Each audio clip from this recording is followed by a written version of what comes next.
Hello again, everyone. Welcome back to A Backwards Glance. It's time for some more Southern flavored stories from right here in Chambers County. Today, we're going to talk about the adventures with Uncle Larry and his new boat. Now, Uncle Larry was an industrious guy. He worked hard when he was younger, and he decided he wanted to buy a boat. And he did. He bought it from Sears. That's right. Sears Roebuck sold boats. And Uncle Larry bought this bright blue, I think it was blue and white boat, an inboard, a really nice little boat. And he had all the ski equipment, the rope, the skis, and all this kind of stuff.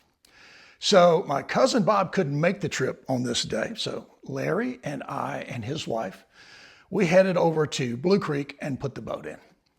Well, we went out in the water and Larry pulled me up on the skis. I was able to get up on two skis and make it okay around for several trips. Then we switched over and he explained to me how to do it and really put the pressure on me. I had to get him up out of the water and let him ski. So we did that and I was able to get him out of the water on the two skis, and we did this for probably an hour. Well, we stopped and Larry said, okay, we're going to change the game a little bit. We're going to get up. I'm going to get up on the skis and you're going to pick up a little speed and I'm going to kick one ski off and slalom ski. Sounded great to me. I had no idea what I was doing at all, so I could do that too. Off we went.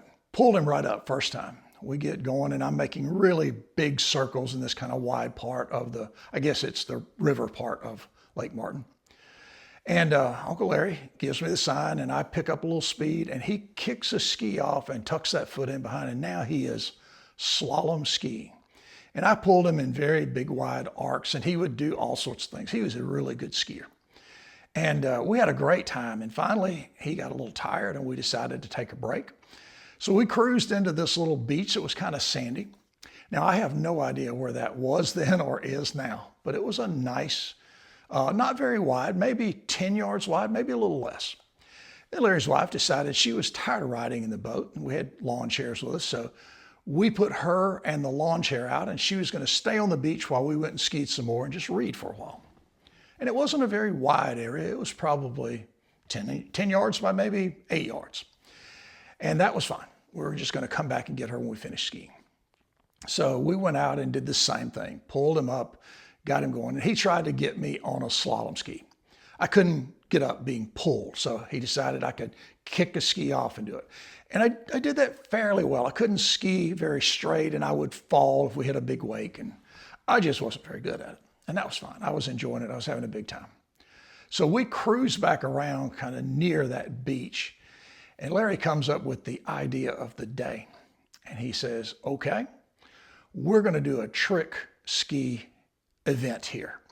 We're going to let that boat kind of drift backwards toward the beach. I'm going to get my slalom ski on. We're going to coil the rope up in front of me. And you're going to ease out. And when I tell you, you're going to hit the throttle and it's going to pull me right up the water. And we'll do this from the shallow water right by the beach. Good by me, man. Let's go. Well, as you can tell probably by the way I'm laughing about this, it didn't exactly work out that way. But Uncle Larry is very athletic and he was very strong and he could do most anything. So he explained everything to me and it was great. Now, we went through a repeated process where I would try to back the boat up a little bit. He would make a little coil in front of him and we would ease out, and it was all working great. So now it was time to do the deal. Well, we got the boat backed in. I got it in neutral and I'm ready, and he coils his rope up and I put it in gear and I'm creeping out. Well, apparently when I went out of neutral, I got it a little fast and I'm going out a little quicker than he wanted me to. Well, the coil's not that big and it's starting to go away. Well, Uncle Larry said to me, he's in the water and I'm in the boat, the engine's running, and he says, hold, hold, hold. Well, I thought he said, go, go, go. So full power, man. I put the throttle to that thing and the nose comes up out of the water.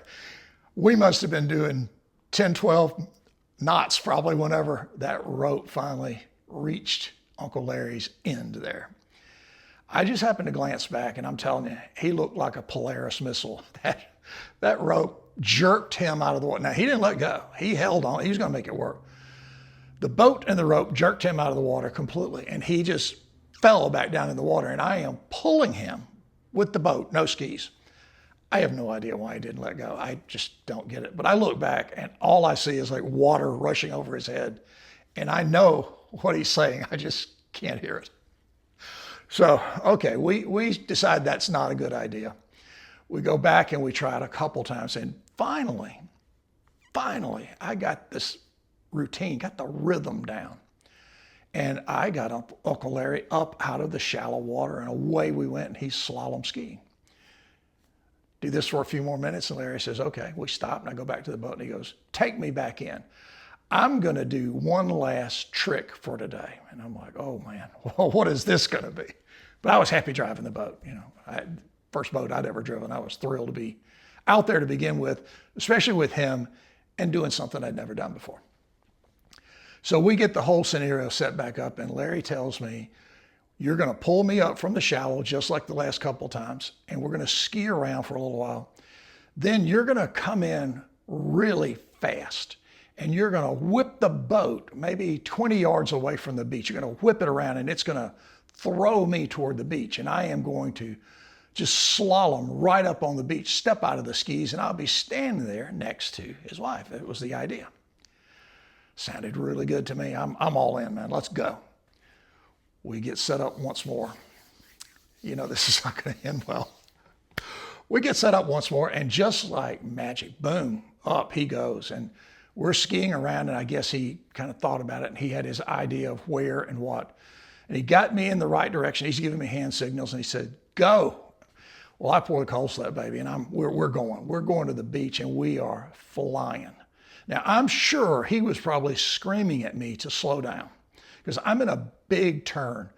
Well, when I get to the beach, I turn it as hard as I can to kind of whip him around. I turned that boat so fast and so hard that the prop, I guess, broke loose, and I just skipped across the water.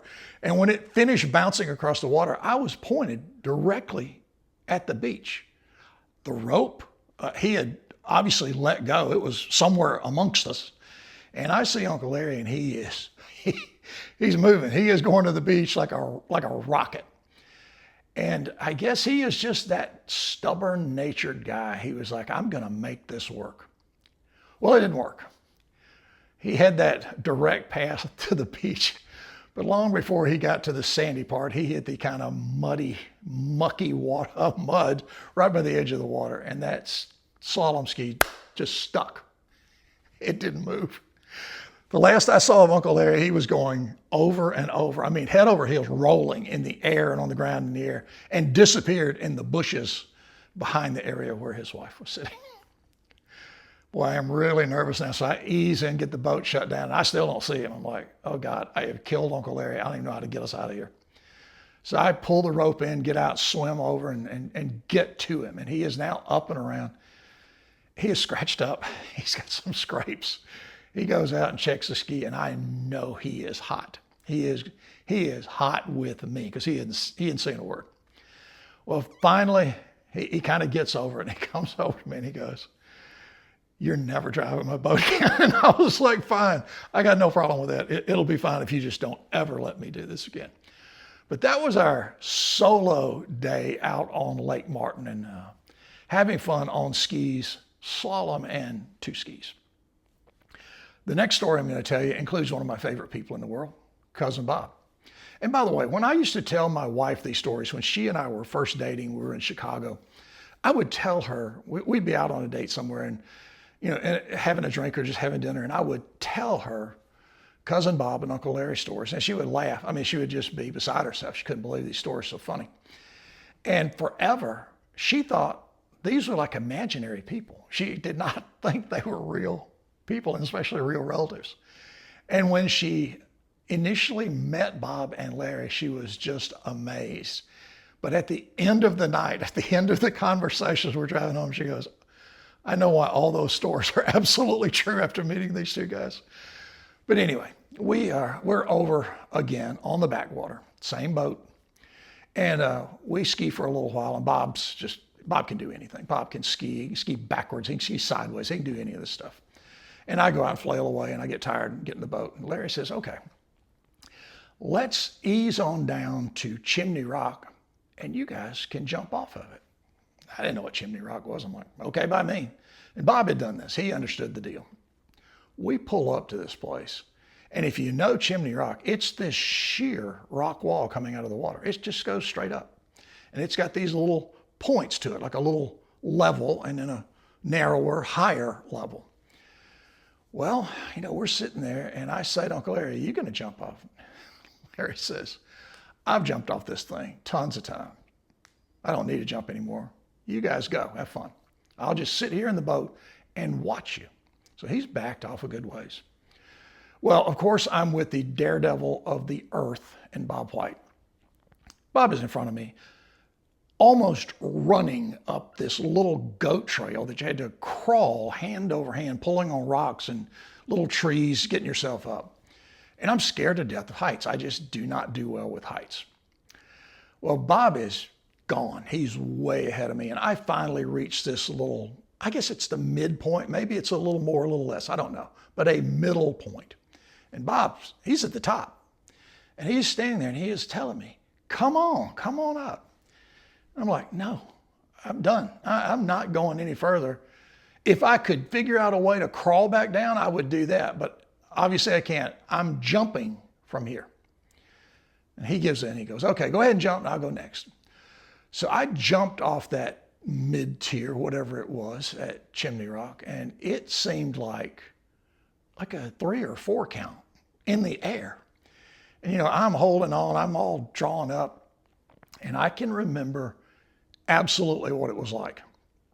I hit the water so hard that it literally burned the bottom of my feet. I mean, it was a whack when I hit the bottom, hit the water.